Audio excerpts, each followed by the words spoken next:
knowing from what we have done in terms of our preparation, the assurance is clear. Taking us more than 2 years preparing for these elections, because we have considered election to be a process and not an event. And these 2 years has led us to produce the first ever election blueprint for this country. Meanwhile, the Director of Governance, Justice and Peace of the Ghana Bishops Catholic Conference, Bishop Reverend Father Michael Kweku, spoke with ABC News.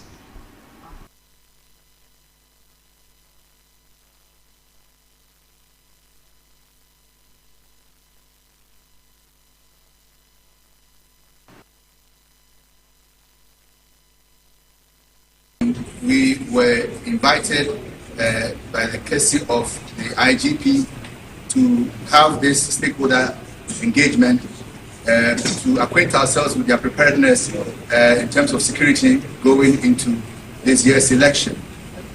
I must personally say that I am very, very reassured by what we have heard today.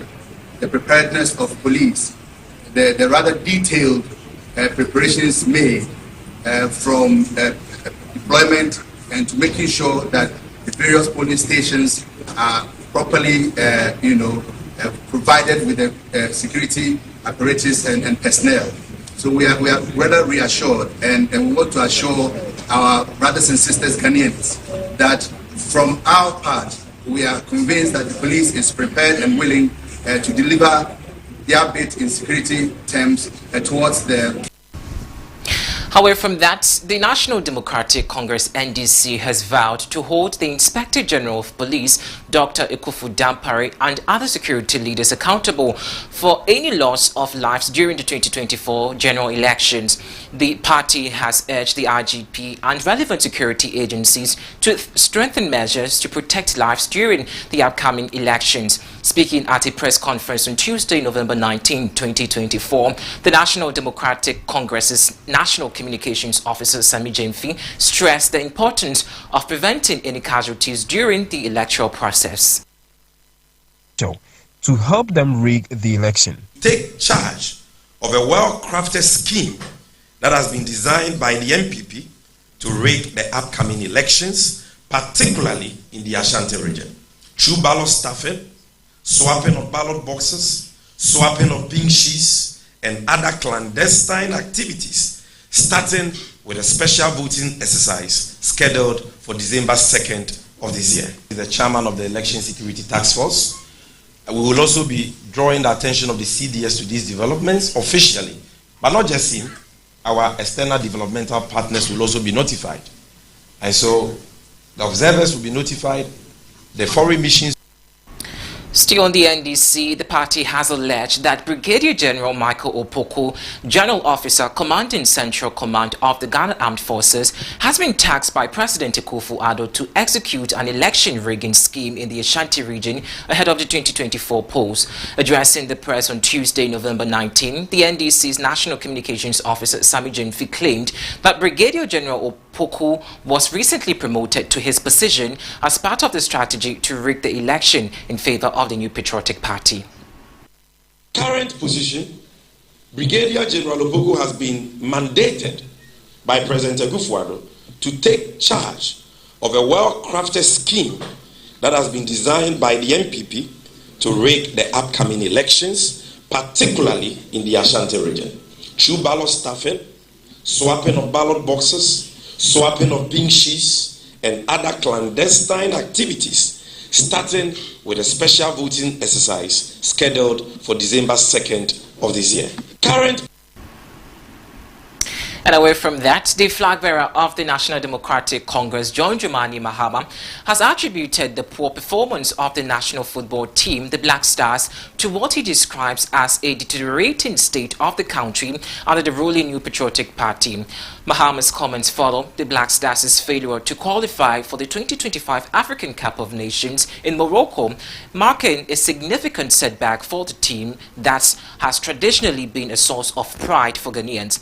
Speaking at the mini rally at the Akimoda Lorry Station on Tuesday, November 19, during his 5-day tour of the Eastern region, Mahama wants further to accuse the NPP of plotting to rig the December 7 polls.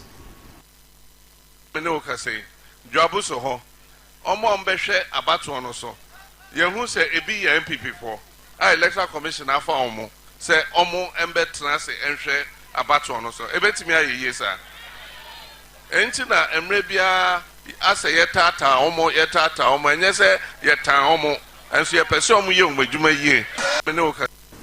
And away from the NDC, let's do some NPP stories. And the flag bearer of the New Patriotic Party, Dr. Mahmoud Bawumia, meeting some chiefs and community leaders in the Ahafo region, has promised financial support to boost their businesses and to upgrade mining activities. He stressed that when voted into power, he will make the residents of Ahafo billionaires.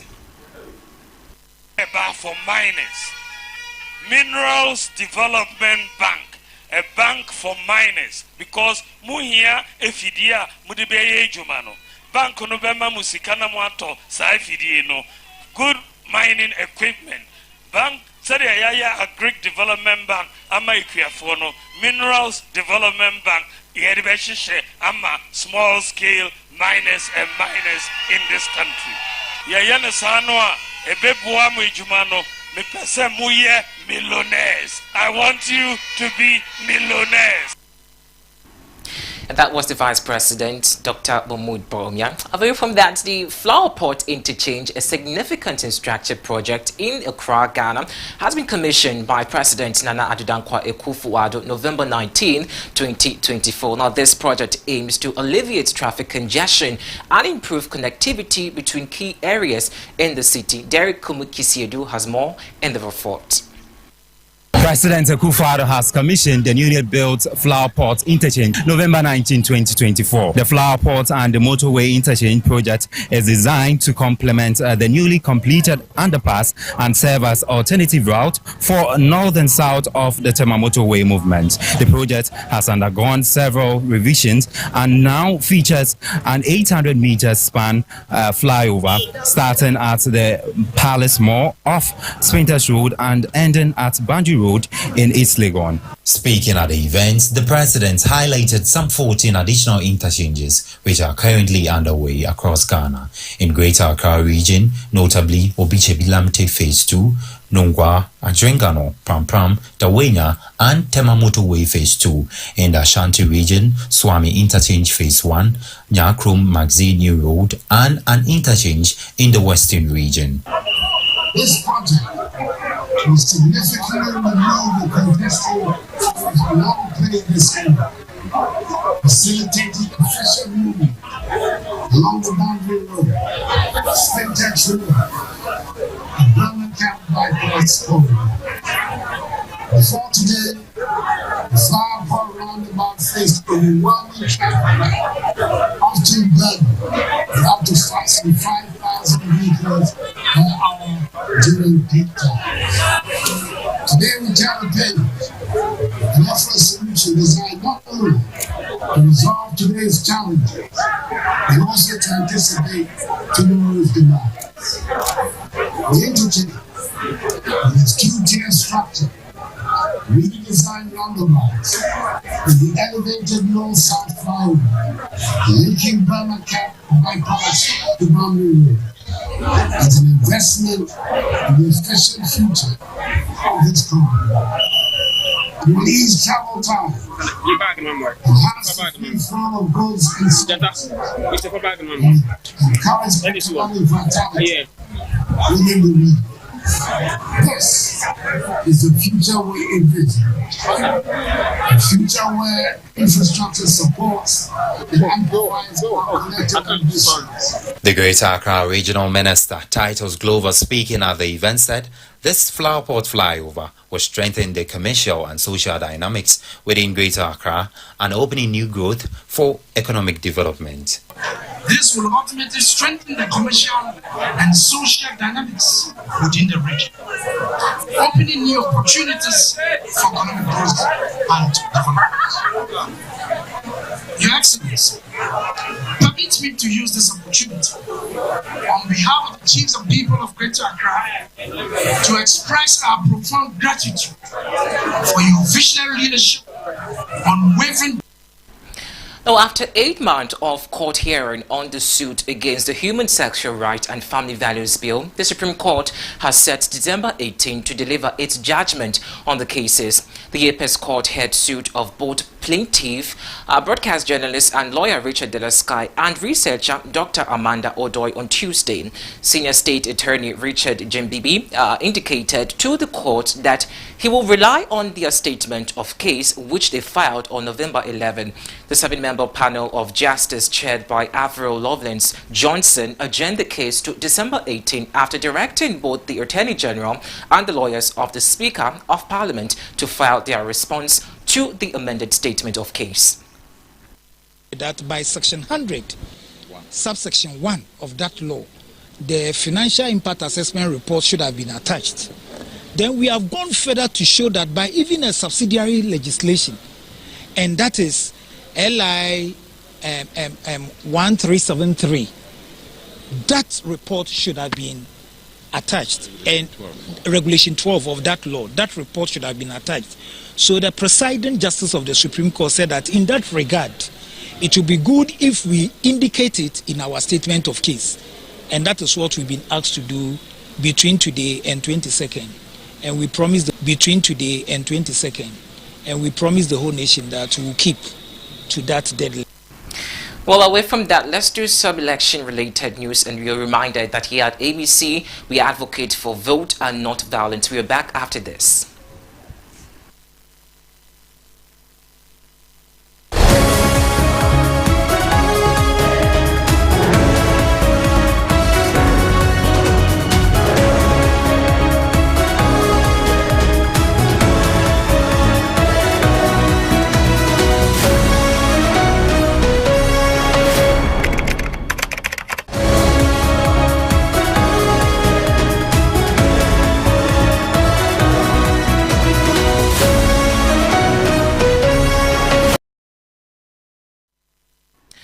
Now, the former Attorney General Martin Amidu says the resurgence of violence in Bawku and other parts of the northern Ghana is part of the Akufo-Addo administration's calculated political strategy to suppress voter turnout in opposition strongholds. According to the former special prosecutor, the government's inadequate response to the crisis has worsened the situation, causing significant loss of life and displacement of residents. He further pointed to logistical challenges affecting Bawku residents as evidence of deliberate voter suppression. Amidu accused President Akufo-Addo of prioritizing political endorsement over national security, citing the presidency's plea during a recent tour for Ghanaians to elect Dr. Bawumia as his successor. He described the presidency's action as manipulative, calling Dr. Bawumia, quote, a puppet master here. The former special prosecutor questioned the integrity of the electoral process in conflict-prone regions, asking whether elections could be held safely in Bawku and its surrounding areas.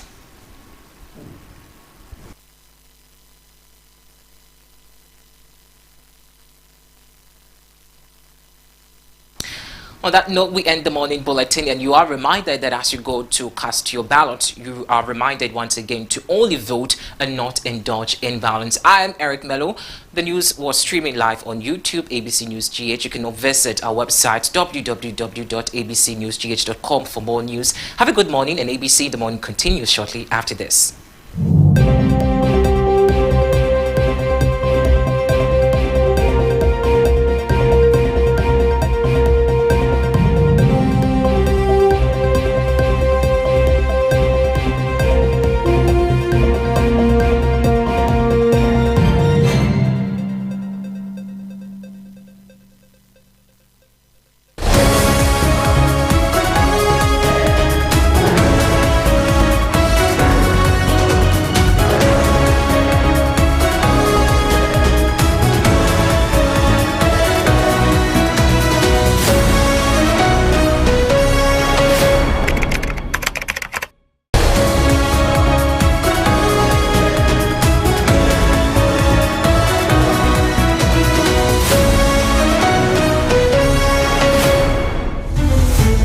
budget review with some key allocations. We are currently here at Kanishi. When the news breaks, we are there. In the heart of matters arising, we follow through with the right question. Don't miss a beat with our in-depth news analysis. From breaking news, special feature stories, latest news, we bring you the stories that matter. Our team of immersed reporters bring you the news as it happens. Join us every 6 a.m., 12 p.m. and 6 p.m. each day for a comprehensive look at the stories beyond the headlines.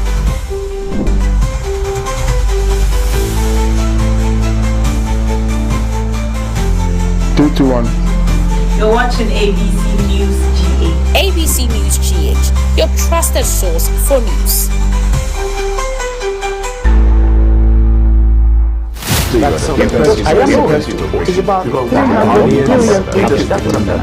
This is where the headlines are probed, policies scrutinized through an objective lens with an unbiased approach to every discussion. Key in to a series of pulsating conversations with the hard questions.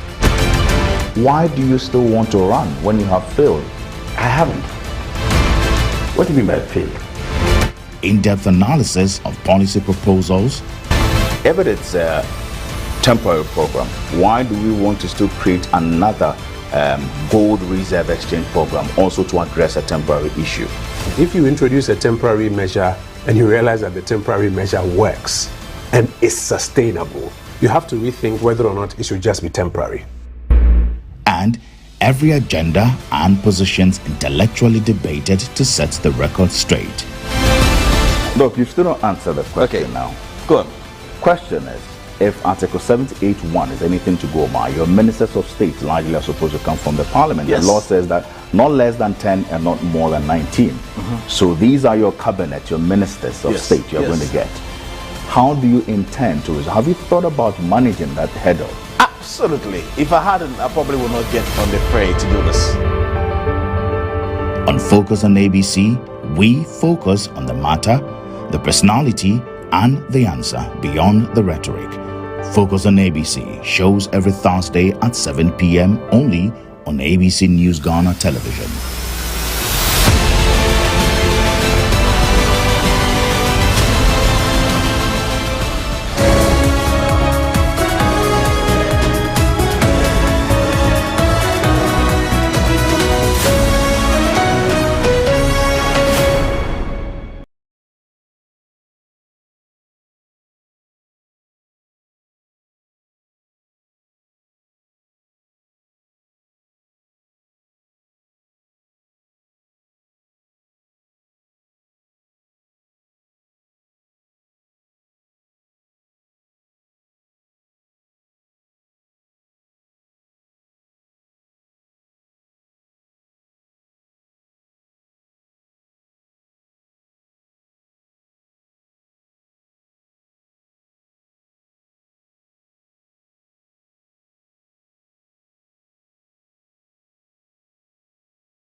Only Bawumia can be trusted to protect and improve the free senior high school program.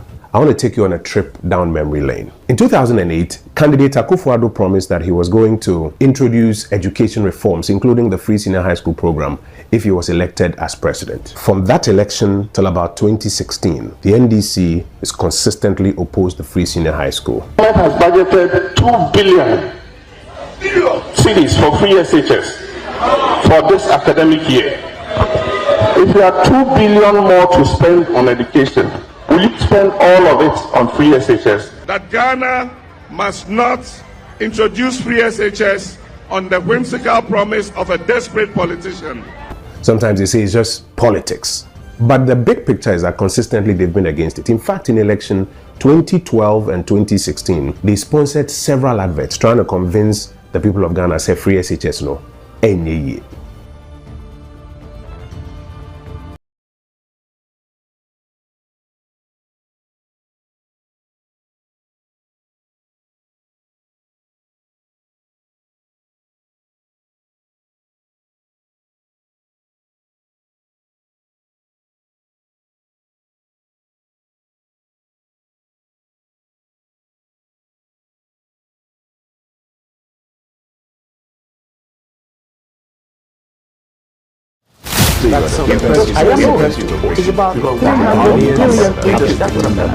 This is where the headlines are probed, policies scrutinized through an objective lens with an unbiased approach to every discussion.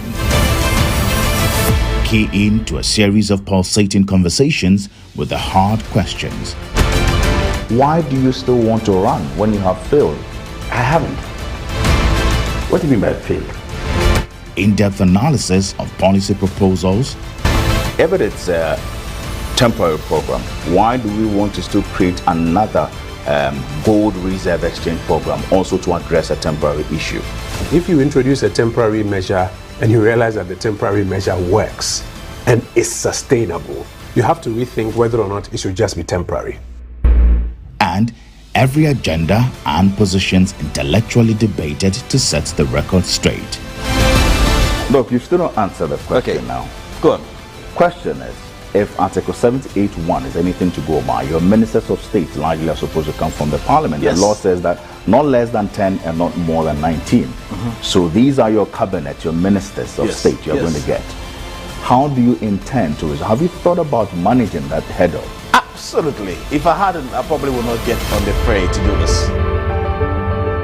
On Focus on ABC, we focus on the matter, the personality, and the answer beyond the rhetoric.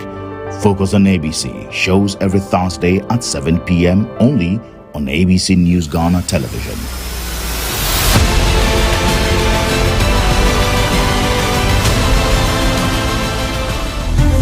Mid-year budget review with some key allocations. We are currently at finishing. When the news breaks, we are there. In the heart of matters arising, we follow through with the right question. Don't miss a beat with our in-depth news analysis.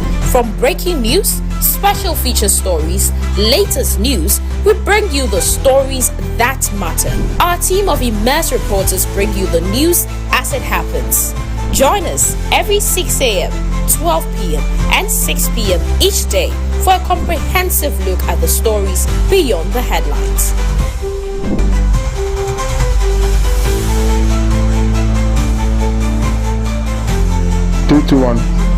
You're watching ABC News GH. ABC News GH, your trusted source for news.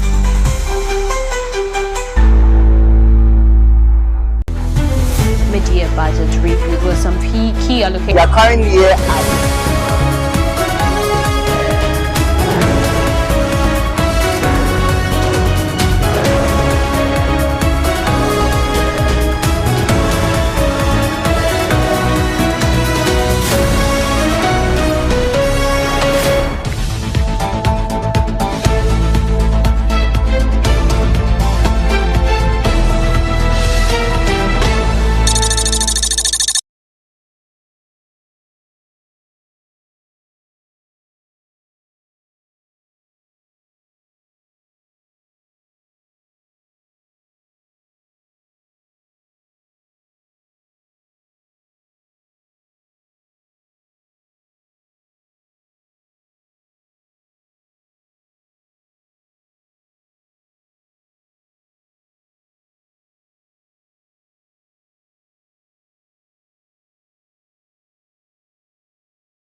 You're welcome to ABC in the morning, live on ABC News GH. I am Abna Manti. Today is the 20th day of November in the year of our Lord 2024. It is a pleasure to come your way again with this very packed and exciting show this morning. We'll bring you a front story as usual. We'll come your way with our sports segment with Tech Trick, which I know most of you love a lot. We'll come your way with Business Fix. What are we fixing? You would know. Ghana Speaks will give you the opportunity to have your say about everything happening in the country. And our main discussion is a discussion you do not want to miss out on at all. And you see what we've been doing on politics today since Monday. Today we'll bring you something else that you want to know. Which constituency are we coming to? Stay tuned. You will know the constituency we will be delving into today on ABC in the morning. Then we'll bring you some executive interview and then happy hour. So we have so much for you today on ABC in the morning. We want you to stay glued here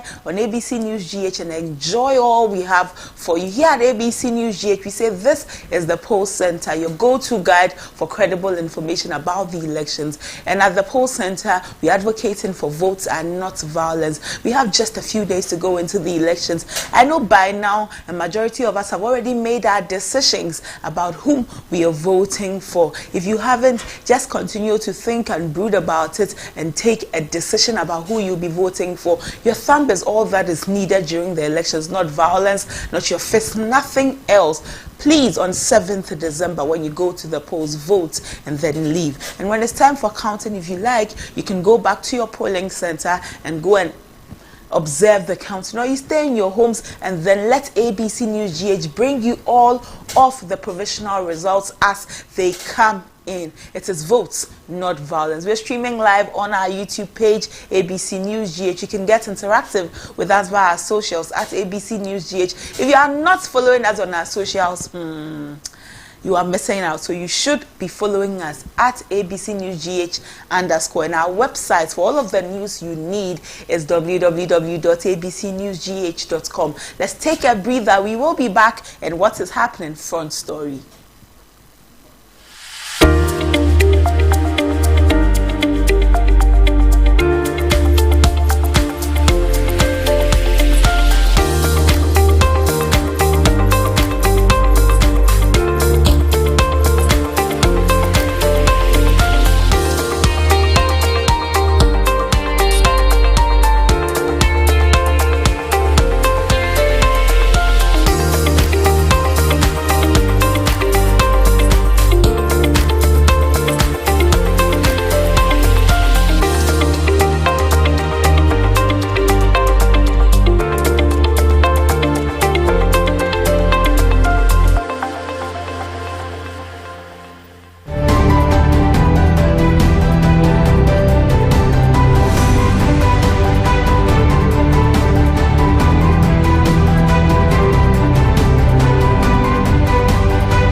The financial impact has said that by section 100, subsection 1 of that law, the financial impact assessment report should have been attached. Then we have gone further to show that by even a subsidiary legislation, and that is LI 1373, that report should have been attached, and regulation 12 of that law, that report should have been attached. So the presiding justice of the Supreme Court said that in that regard, it would be good if we indicate it in our statement of case. And that is what we've been asked to do between today and 22nd. And we promise the whole nation that we will keep to that deadline. So today on our front story, we are looking at the LGBTQ bill that is in Parliament, the case that has gone to the Supreme Court. The video you just watched was the lawyer for Richard Delasky, who is the plaintiff of the case in court, at the Supreme Court at the moment. And the Supreme Court, the apex court of the land, has fixed December 18 as the day to decide on the two suits challenging the constitutionality of the Human and Sexual Rights and Family Values Bill, which popularly is known as the Anti-Gay Bill. The Apex Court heard the suits of both plaintiffs, Richard Delasky and researcher Dr. Amanda Odoe, on Tuesday, November 19, 2024. When the case of Delasky was called, his counsel, led by Pakwesi Abedu, sought leave from the court to amend a portion of his initial statement of case. He highlighted the importance of the financial impact assessment report, which is required by law to be attached to private member bills, but not adhered to before the anti-LGBTQ bill was passed by Parliament. Also, Senior State Attorney Richard Jembibi indicated to the court that he would rely on their statement of case, which they filed on November 11. The 7-member panel of justices, which was chaired by Justice Avril Lovelace Johnson, adjourned the case to December 18 after directing both the Attorney General and the lawyers of the Speaker of Parliament to file their responses to the amended statement of the case. You see on your screens the 7-member panel that was put together to look at this case, this anti-LGBTQ case in court at the moment. Justice Barbara Frances Akayensu, Justice Avril Lovelace Johnson, Justice Samuel Kwame Adibwe-Siedu, Justice Ernest Jehu, Justice Yawasari Donko, Justice Richard Ejay Frimpong, and Justice Henrietta Mensah Bonsu. These are the 7 justices who are on the panel and looking at the case, and they are led by Justice Avril Lovelace Johnson. Let's take a look at the background of this LGBTQ bill and then the court issues, the subsequent court issues that have been laid before court. On February 28, 2024, just February of this year, the Parliament of Ghana passed the Human and Sexual Rights and Family Values Bill, which is popularly known as the Anti-LGBTQ Bill, which was a bipartisan private members bill. The bill was subsequently forwarded to President Akufo-Addo for assent or otherwise. However, it was not to be after broadcast journalist and private legal practitioner Richard Delasky challenged the bill at the Supreme Court on March 5. So, February 2024, the bill was passed. March 2024, President says that he will abstain from signing the bill or otherwise until a determination had been made by the Supreme Court on the pending suit in the Supreme Court. At the time, no one had set. At the time, when the president said that he was going to wait, at the time, nobody had sent the issue to the Supreme Court. It's worth knowing. But in the same March of 2024, Richard Delasky filed an application against the LGBTQ bill and sought an injunction of Parliament. He contended that the anti-LGBTQ bill violated Article 108 of the 1992 Constitution, which was before Parliament. The Supreme Court heard the injunction of application against the LGBTQ bill in May of 2024. And we have gone on and on and on. You would remember, or you would recall that recently, there was a demonstration against the Supreme Court led by Honorable Sam George and some other persons who were proponents of this bill in Parliament. You would recall that they said that the Supreme Court was delaying on making a determination on the case before them. This suit that was filed in the Supreme Court against the anti-LGBTQ bill in July 2024, the Supreme Court made a declaration on the injunction and said that they would hear the substantive case. Fast forward October 2024, the proponents of the anti-LGBTQ bill staged a protest, like I mentioned, over the delays in passing of the bill and stated that the parties involved had failed to file, the Judicial Service stated that the parties involved had failed to file processes. Then again in October 2024, there was a development and conversations came which were in sharp contrast to what had transpired in the impasse which ensued in Parliament over the last month. Right now, as we look at the matter, court has adjourned the matter or has adjourned the case to December 18 to look at it again. But you remember that with the swiftness with which the Supreme Court looked at the issue about Article 97, you remember that this issue came up again, this issue about the LGBTQ. Many raised concerns that why is it that there has been a case in court for over a couple of months now, and it looks like the court is sluggish.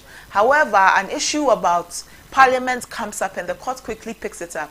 Well, now the court has looked at it. The court has set a date, 18th of December, to look at the matter again. We'll have conversations on it so that we can better understand from the angle of the proponents and all those who are involved in the conversation about this anti-LGBTQ. It happens that in this anti-LGBTQ bill, when it was raised, many Ghanaians, through their support behind it, would say, is it because of the conservativeness of Ghanaians? That's why they were extremely excited about this bill. However, persons who are allies and people who feel that this bill would be infringing on just not the rights of people found in the LGBTQ community, but on the rights of the regular Ghanaians, say that this is a wicked bill. There have been conversations, two sides, where some have jubilated about it and are looking forward to the passage. Others have said that this poses a very significant risk to their lives and livelihood should this bill be passed. Because if anybody can get up and say that this person, by their attitudes, the way I look at them, I think they may be LGBTQI, it then puts them in a very tight corner where somebody, by any malicious intent, can just raise a false alarm about you. And some have also said that in any case, if somebody identifies as any of the things captured under the LGBTQI, how does it matter to the next person sitting by them? They are not forcing their beliefs down your throat or anything. So there have been conversations about this. Like Richard Delaskai contended, he said that the bill violates Article 108 of the Constitution, which stipulates that any bill before Parliament which would have an impact on the consolidated fund should be introduced by or on behalf of the President. So it meant that this bill shouldn't have been introduced by a private member. It should have been introduced by the President of the land, or for the President, on behalf of the President of the land. So that is the angle but he is looking at it from. So many conversations have come up. Some have said that where does it place Ghana? We tout ourselves as being very accommodating, as being a peace-loving country. Does this bill seek to let us feel that this we indeed are a peace-loving country, we indeed are an accommodating country? You remember when Donald Trump won the elections, Sam George stood on that, on his win and on his conservativeness to also say that it means the NDC will be winning, because Donald Trump, per his conservative nature, did not champion LGBTQ during his campaign and during his speeches. So Sam George said that, well, since the NDC is also the party that is doing the same thing here in Ghana, it means that the NDC would be winning the elections, because it is the NDC that is against LGBTQ activities in the country. So there were those comparisons when the American elections were called. But what does this mean for us as Ghanaians? What does it mean for the LGBTQ community, the community that we do not really see so much? But what does it mean to them? Because in any case, believe it or not, or whether we like it or not, there are people who say they identify as queer, others say they are gay, others say they are lesbians and all. What does it mean to them? Would they find a safe space here for us and for themselves here in Ghana as a country? You remember when conversations about these started happening, one of their places where they gather as a safe space for people who maybe have been ostracized by their families, where they stayed and recouped. Some people went there, ransacked the place. It wasn't a good sight to behold. It was a sad thing. And I remember the conversations on social media and how some people said that nobody was doing LGBTQ activities there. It was a place where, like a safe space, for those who understand what safe spaces are. If you felt you were under attack somewhere, if you felt you were threatened somewhere, this was a place you could come and stay for some respite. Unfortunately, that place was they were attacked there. So these questions come up. What does it mean for us as a peace-loving country we say we are? What does it mean for us as the country that says that we are inclusive? But also another angle is raised. Questions are raised from that angle that these are things that we do not ideally support in our culture. We do not support LGBTQ activities in our culture. So introducing anything like that goes against the culture.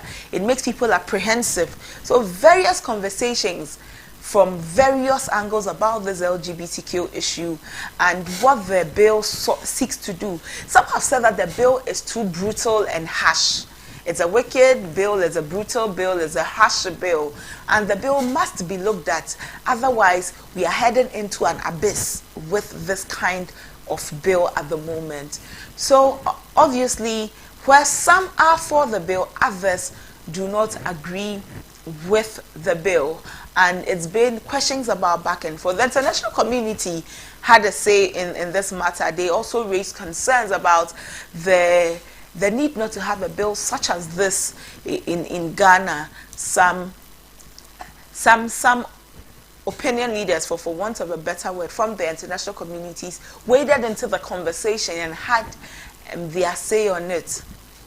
Well, some Ghanaians say that we are entrenched, we've taken an entrenched position, and this is what must be done. In any case, the day the anti-LGBTQ people went on that demonstration, you saw the number of Ghanaians that joined. They had a mammoth. The crowd was a mammoth one. So it wasn't just a few people going on it. We saw people from various religious bodies, various denominations and all coming together.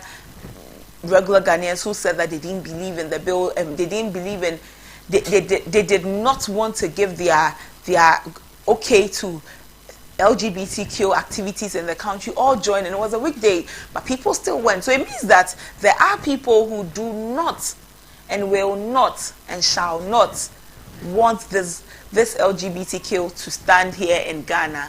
And then same way, there are other people who have raised so many concerns. If you go on social media, those against the bill have been very loud and very vocal on social media. But also on social media, you see people threatening those they think may belong to the LGBTQ community with corrective rape. These are some of the things that have been quite disheartening and need to be looked at. Quite worrying when you see conversations about corrective rape, you see conversations about threats to kill them and all on social media. People say, you are so and so. If we get you, we'll lynch you. If we get you, we'll correctively rape you. We'll do this, we'll do that. These are the excesses that we see, and people ask that for the proponents of this anti-LGBTQ bill, did they look at it wholly? Because have they thought of the rippling effect of this bill if it is assented to by the president. And some have said that for them, they are hoping that the president's human rights lawyer tag will prevail so that the bill is not assented to. So you see the various angles of the conversation about this anti-LGBTQ bill that at the moment is in court. We are looking forward to speaking with some people on the conversation. We are trying to get in touch with them. Honorable Roxanne Nelson Dafia-Mekpo, who is the MP for South Dayi, he's one of the proponents of the bill. Would like to speak with him. We are getting in touch with him. When we are able to, we will speak with him about how far the bill has gone, about what happened in Parliament, and how they are taking it. But sorry, what happened in Supreme Court? But at the moment, Supreme Court has set December 18 for hearing of the bill. So on December 18, all eyes again will be on the Supreme Court as we listen to a ruling on when some private members took the issue to the court about the unconstitutionality of the bill. But there are so many conversations. About it. Why do we need to criminalize LGBTQ activities in Ghana? On the other hand, why do we not need to criminalize LGBTQ activities in Ghana? So they want to understand it and all. Where some people say it is not part of our culture, others believe that it is indeed part of our culture, if only we will open our eyes. But this bill, the promotion of proper human rights and the promotion of proper human sexual rights and Ghanaian family values bill. The promotion of proper, that is the word, we underlining that, the promotion of proper sexual rights, human sexual rights and Ghanaian family values bill. That is how far the conversation has come. It was introduced in 2021 by some members of parliament, and others have called it a draconian bill, a wicked bill, a draconian bill, so many adjectives to describe this bill. And this is what is in parliament at the moment. Let me try and read to you what is captured in the bill for those of us who do not know what is captured in it, and then we can go. It says that a person who has unnatural carnal knowledge of another person of not less than. So we tried to reach Honorable Nelson Dafia-Mekpo. Unfortunately, we are unable to get in touch with him. We made some arrangements to have some conversations with him, but as it stands, we do not have. We haven't been able to speak with him. When we are able to, in our subsequent discussions, we'll have conversations with him about the ruling in court. Court says that December 18, there will be a ruling on the matter. I was trying to read this for you. Let me do that. Promotion of Proper Human Sexual Rights and Ghanaian Family Values Bill 2021. The object of the bill is to provide for proper human sexual rights and Ghanaian family values proscribed LGBTQ+ and related activities, prescribe propaganda of advocacy or for promotion of LGBTQ+ activities. So this is actually a report on the LGBTQ+ activities. It's quite, when you go on and you want to read more about it, people who feel they are targeted have cried out about how this bill may go against their lives because they feel they are targeted. Others also, those who also are for the bill, say that the promotion of LGBTQ activities in Ghana, or the allowing the activities to go on, whether on the quiet or visibly, is going to severely impact on our society, and because of that they do not want it. So much about this. People seeking to find asylum somewhere they believe would rather take care of them instead of Ghana. They feel that now Ghana is going to be a harsh climate for them because of this anti-LGBTQ bill that has been sent, awaiting assent by the president. And this is some of the issues. So we have it.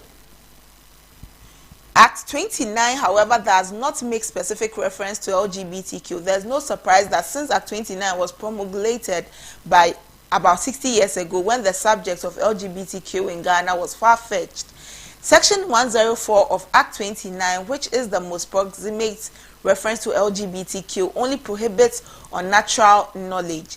And it states what unnatural knowledge is, unnatural carnal knowledge.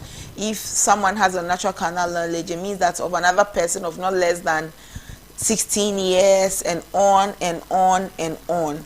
So the LGBTQ and Family Bills Law now goes out to spell a lot of things about things on the LGBTQ issues and says a lot of things about the issue.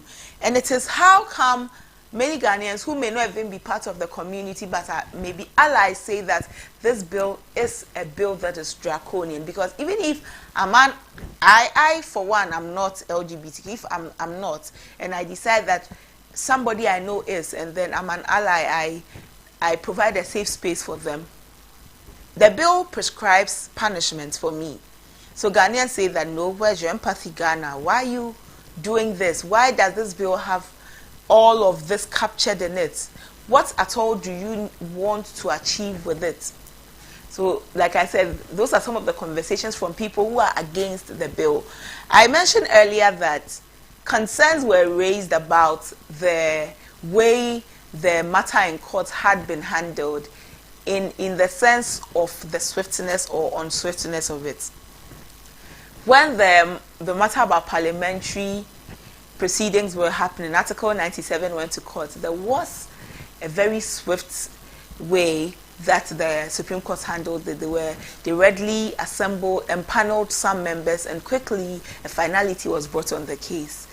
During that conversations, this LGBTQ issue resurfaced in that, why is it that this case has been before you for long, a case that Ghanaians are obviously interested in, and the Supreme Court is sort of dragging its feet about it? Why are they not looking at it as swiftly as?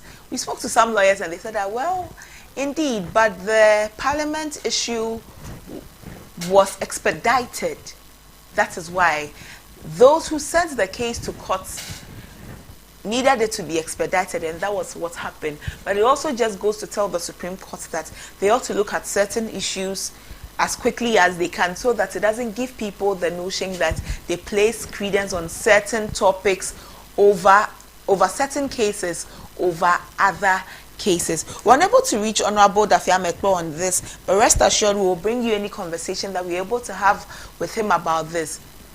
But at the back of it, overall, on December 18, all eyes will be on the Supreme Court as they make a determination of this matter that has been brought before them. And then hopefully we'll see whether the president will assent to it or not. That is all for Front Story this morning on ABC in the Morning.